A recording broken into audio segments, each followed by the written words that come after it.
Hi everyone, in today's video I will show you comparison operators in PowerShell.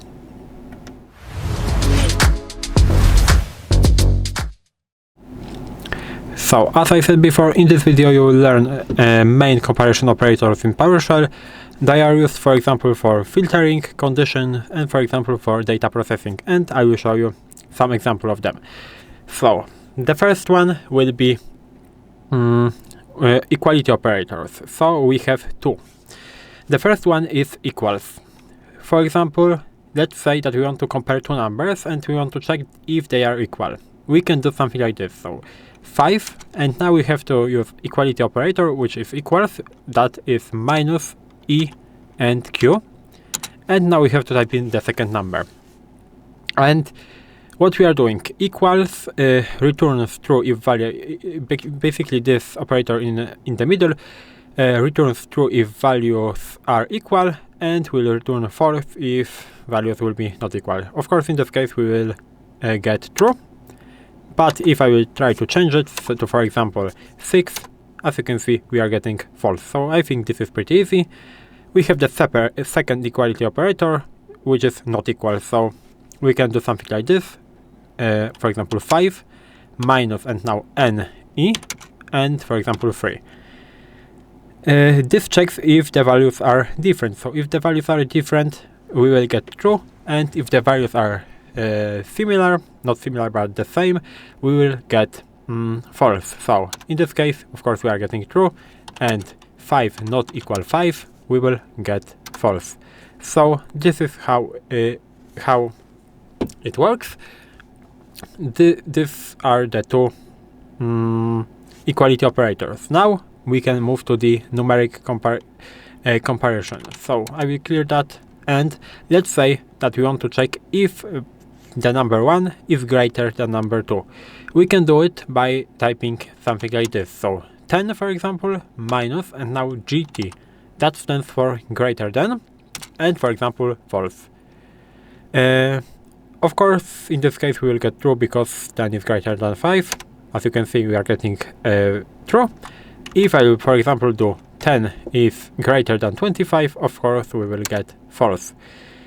And we have the second numeric comparison operator, which is less than. Let's say that I want to do something like this. So for example, 3 minus, and in order to do less than, we have to do L and T, so less than 10. Of course, in this case we will get true. And we can do something like this. So for example, 33 less than 10, it is false, of course, so we will get false. Now, we have two more. The third one is greater or equal. So, in this case, if I will do something like this, so 10 minus gt 10, so we are using the first one. It, of course, is false because they are equal. But we can basically combine the equal operator and the gt operator, which will do something, and we can do something like this. So 10 minus ge and 10. This is greater or equal.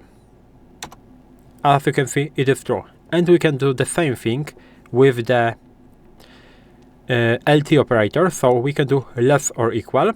So for example, 10 less or equal 10. It will also give me true. So these are the comparison operators. Now we can go to the string matching operators. The first one is like. So we can do something like this. In the quotes we can do PowerShell minus, and for example like. And now we can do, for example, asterisk and shell. It will get me true because we are looking for something that has shell inside. We can also do match, which is a regular expression. We can do something like this. User 1, 2, 3, for example, minus match, and now inside of the quotes we can do \d and plus. What does it mean? We are looking for the digits in that string. So if the string contains a digit, we will print true.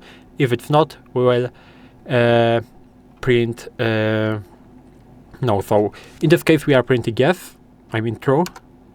If I will remove the digits from there, we will print false. So this is how it works. If you don't know how the regular expression works, and you don't know the shortcuts, you can watch my video about regular expression. I explained everything in this video. And at the end, it's very important to say that maybe, as you can see here, for example, by default most operators are case insensitive. So in that case I typed in shell with the upper S and I've got true because this is case insensitive. So if you want to be very precise, I would say you can use the C at the beginning of the comment. So CLike and shell, and now we are getting false because we need to type in the exact I would say size of the letters. So you have to type in shell in order to get true. And it works the same with, for example, match, and it works the same with the equals or not equals, because we can actually compare strings. So we can do something like this. So for example, text1 and equals, for example, text with the all upper cases. As you can see, in that case it is true because this is case insensitive, even though this second text has every letter in uppercase and this only has the first letter in uppercase. So we can add C at the beginning and we'll press enter. As you can see now, this is case sensitive, so we are getting false, and in order to make it true we have to write exactly the same value like this. So these are all comparison operators in PowerShell. If you found this video helpful, please leave a like, subscribe to the channel, and I hope to see you in the next videos.